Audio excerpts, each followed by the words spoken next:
Presidente, il Partito Democratico del Veneto, veniamo ai temi dell'attualità, ha definito agghiaccianti le sue parole, quelle di venerdì, relativamente alla crisi in Ucraina, l'appoggio a Zelensky.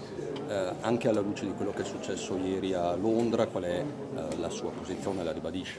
Ma guardi, io penso che venerdì siano già passati un sacco di giorni per commentare quello che è stato detto. Penso piuttosto che dobbiamo guardare avanti e che è fondamentale che si rinnovi questo rapporto e si consolidi il rapporto con gli Stati Uniti, fondamentale. Noi dobbiamo vivere come dei nemici e agli Stati Uniti dobbiamo ad esempio il fatto che questo paese è un paese democratico, grande ruolo hanno avuto gli Stati Uniti nella seconda guerra mondiale contro le dittature e questo lo dovrebbero sapere tutti. Dall'altro gli Stati Uniti non possono non pensare e non evidenziare che gran parte della loro popolazione sono cittadini di origine europea.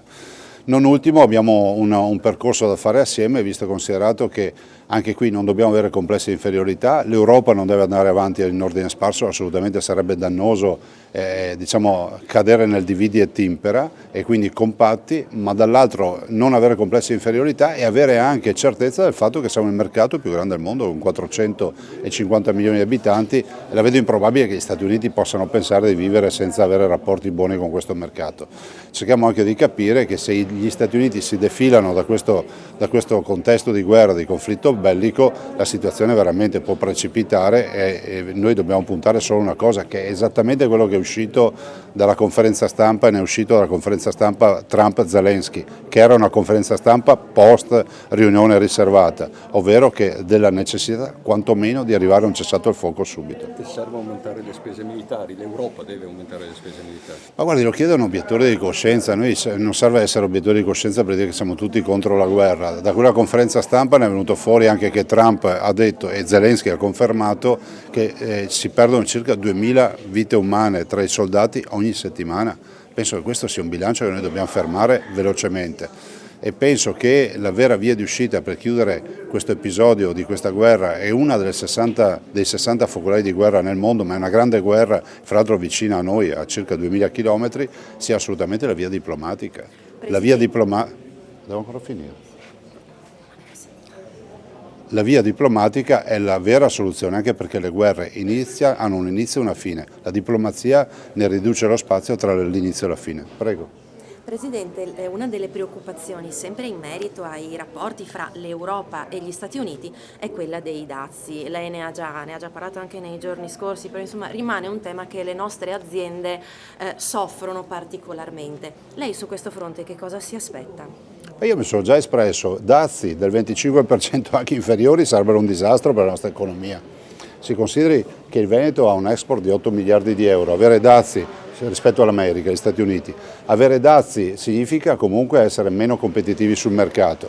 Io penso che l'Europa dovrà dialogare con gli Stati Uniti. Trump è un businessman, l'ho detto anche durante la conferenza stampa con Zelensky, l'ho detto, io ho fatto affari tutta la vita e ogni affare, e anche detto la frase, ogni affare prevede un compromesso.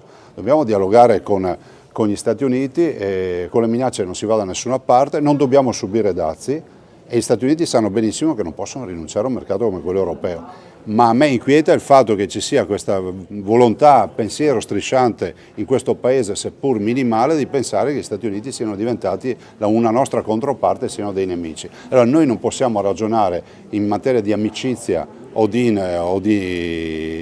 non amicizia con gli Stati Uniti in base all'amministratore delegato, al legale rappresentante. Piaccia o non piaccia, oggi c'è Trump, ieri c'era Biden e domani ci sarà un altro presidente. In questo contesto, Presidente, di compromesso lei lo chiama, bisogna rivedere le sanzioni alla Russia? No, guardi, io non arrivo fino a questo, anche perché non sono temi che mi competono, visto e considerato che non li conosco fino in fondo.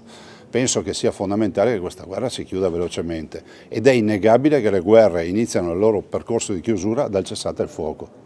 Non è che è inimmaginabile che si possa immaginare che ci sia un interruttore che dice guerra finita, si inizia col cessate il fuoco, l'armistizio, un percorso di diplomazia e si arriva alla fine. AF Energia ci trovate in Viale Mediterraneo 135 a Sottomarina, dal lunedì al venerdì 8.30, 12.30, 14.30, 18.30. Offriamo il servizio luce, gas, prezzo fisso, prezzo variabile, telefonia, fibra o ADSL per famiglie, imprese e condomini. Qui da noi potete effettuare anche il pagamento delle vostre bollette a una commissione ridotta di 1,30 euro.